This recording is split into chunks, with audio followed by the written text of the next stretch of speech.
আলোচনা প্রসঙ্গে আমার কাছে কয়েকটা প্রশ্ন এসছে। তার ভেতরে একটা প্রশ্ন হলো দান প্রসঙ্গে, দান করা উচিত কিনা, করলে কিভাবে করা উচিত ইত্যাদি। তো এর উত্তরে বলি, সংক্ষিপ্ত উত্তরে বলি, দান তো প্রত্যেকে নিশ্চয়ই করা উচিত। এই যে কিছুদিন আগে আমরা ঈশোপনিষদ নিয়ে আলোচনা করলাম, তার ভেতরে ঈশোপনিষদের একটা মহাবাক্য ছিল তেন ত্যক্তেন ভুঞ্জিথা,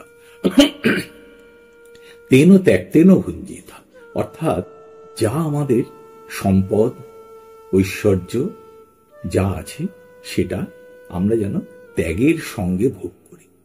সেই ত্যাগের দুটি অর্থ, এক হলো ফিজিক্যালি অন্যের সঙ্গে শেয়ার করা, আরেকটি হলো আসক্তি ত্যাগ। এখানে দান অর্থ হলো ফিজিক্যালি অন্যের সঙ্গে ভাগ করে নেওয়া।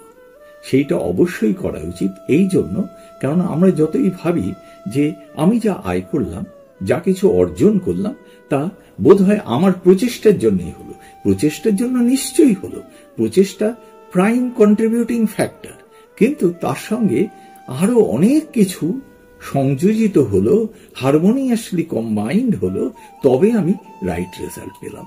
সেই সব জিনিসগুলির প্রতি, সেই সব উপকরণগুলি বা সেই সমস্ত যা কিছু সাহায্য করলো আমাকে ডিজায়ার্ড রেজাল্ট পাওয়ার জন্য, তার উপর কিন্তু সবকিছুর উপরে আমার কন্ট্রোল নেই, অধিকাংশের উপরই কন্ট্রোল নেই। সুতরাং আমি যে আয় করলাম সেটা আমার একার ভোগের জন্য নয়।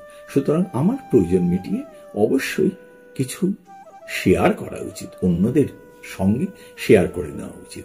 আর এই প্রসঙ্গে শ্রী শ্রী বিজয়কৃষ্ণ গোস্বামী তো পরিষ্কার বলেছেন, প্রতিদিন প্রত্যেকের কিছু দান করা উচিত।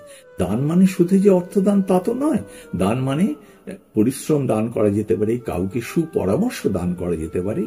সেই বিজয়কৃষ্ণ গোস্বামী মহাশয়, সেই মহান যোগী বৈষ্ণব সাধক, তিনি বলেছেন না পারলে অন্তত একটা ভালো কথাও দান করা উচিত।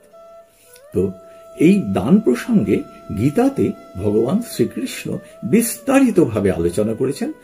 সপ্তদশ অধ্যায়, 17তম অধ্যায়ের 20, 21 এবং 22 নম্বর শ্লোকে। সেখানে উনি 3 রকম ভাবে বলেছেন, যে সাত্ত্বিক দান, রাজসিক দান এবং তামসিক দান। বিস্তারিত আলোচনা আমরা যখন গীতা প্রসঙ্গে করব তখন আমরা বলবো। শুধু সাত্ত্বিক দান প্রসঙ্গে বলি, যেটি শ্রেষ্ঠ দান বলেছেন সেটা কি, সেটাতে বলেছেন দাতব্যম ইতি যদ্দানম দিয়াতে অনুপকারিণে দেশে কালে চ পাত্রে চ তদ্দানম সাত্ত্বিকশ্রিতম। অর্থাৎ তিনি বলছেন শ্রেষ্ঠ দান কি? শ্রেষ্ঠ দান হচ্ছে এমন কাউকে দান করা যে যার কাছ থেকে আমি উপকারের আশা করি না, প্রত্যাশা করি, তেমন কাউকে দান করা, এবং দেশ কাল এবং পাত্র বিবেচনা করে দান করা উচিত। কাকে দিচ্ছি, ঠিক মানুষকে দিচ্ছি কিনা, তার ঠিক প্রয়োজনের সময় দিচ্ছি কিনা, এবং যেখানে দিচ্ছি, যে অবস্থায় দিচ্ছি, যে স্থানে দিচ্ছি, সেটা উপযুক্ত কিনা, এই 3টি বিবেচনা করে এবং প্রত্যুপকারের প্রত্যাশা না রেখে দান করাটাই হলো শ্রেষ্ঠ দান।